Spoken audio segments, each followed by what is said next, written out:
Hello my friends, welcome to our English lesson. Сәлем достар, ағылшын тілі сабағына қош келдіңіздер. Біздің келесі сабағымыз to be болу етістігі, оның ішінде future form, келер шақ. Егер to be етістігінің осы шақтағы және өткен шақтағы жасалу жолын білгілеріңіз келсе, біздің каналдағы видеоларын көруді ұмытпаңыздар. Ал қазір to be'дің келер шақтағы формасы қалай жасалады? Көретін болайық.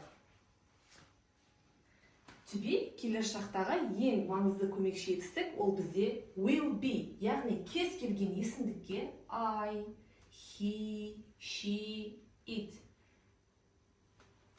will be көмекші етістігі жалғанады. Және біздің келесі we, you, they осы есімдіктеріне де бізге will be көмекші етістігі жалғанады екен.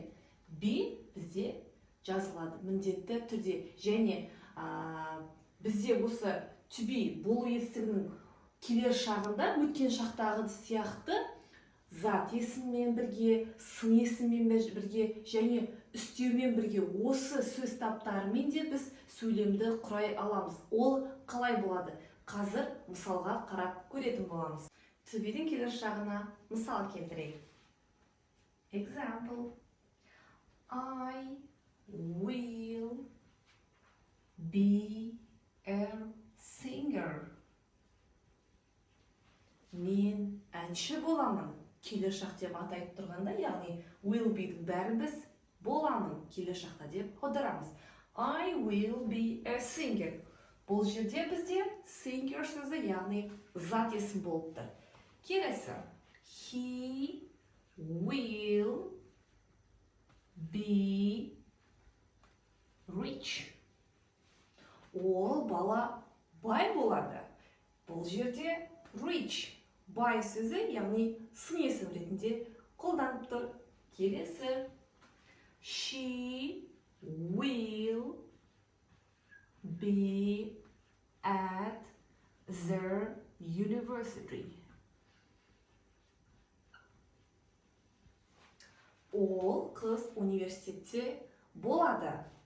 Бұл бізде at the university үстеу, яғни сөз табына мысал болады. Бұл жерде берілген сөйлемдердің барлығы да болымды сөйлемдер. I will be a singer, he will be rich, she will be at the university. Енді болымсыз сөйлемде, яғни негативті формада қалай айтылады? Соған мысал келтіреміз. Болымсыз түрде will көмекші етістігінен кейін біз not сөзін жазамыз. Одан кейін be, I will not be a singer.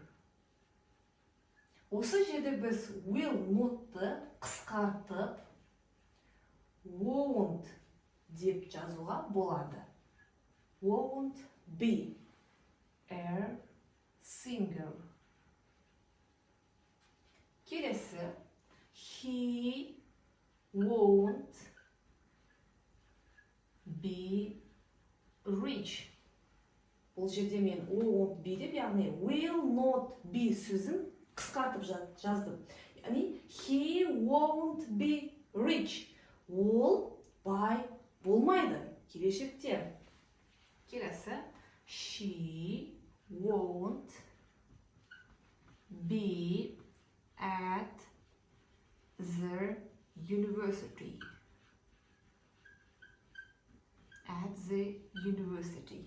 She won't be at the university. Ол университетте болмайды. Бұл бізде болымсыз түрі. Енді дәл осы сөйлемдерді сұраулы түрге бірге айналдырып көрейік. Мысалы, will I be a singer? Will I be a singer? Келесі, will he reach? Келесі, will she at the university?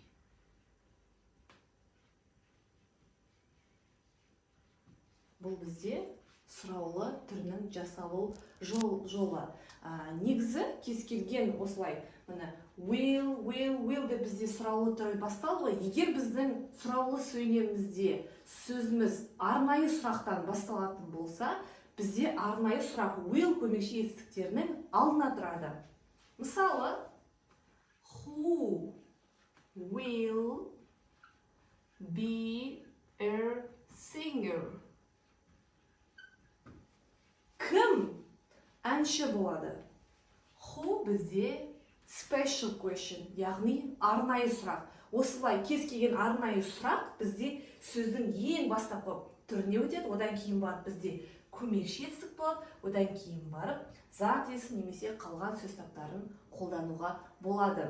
Егер біздің to be болу етістігінің келер шақтағы формасына байланысты сабағымыз түсінікті болса, осы сабаққа байланысты өздеріңіз 3 сөйлем құрап, сол сөйлемді комментарияға жазсаңыздар болады. Біз сіздердің сөйлемдеріңізді міндетті түрде оқып, қателерін түзететін боламыз. Және келесі сабақтарда да біздің осылай ағылшын тілінің грамматикасының түрлі қызықты сабақтарын өткізіп алмас үшін біздің каналымызға тіркеліп, лайк басып, комментарий жазуды ұмытпаңыздар.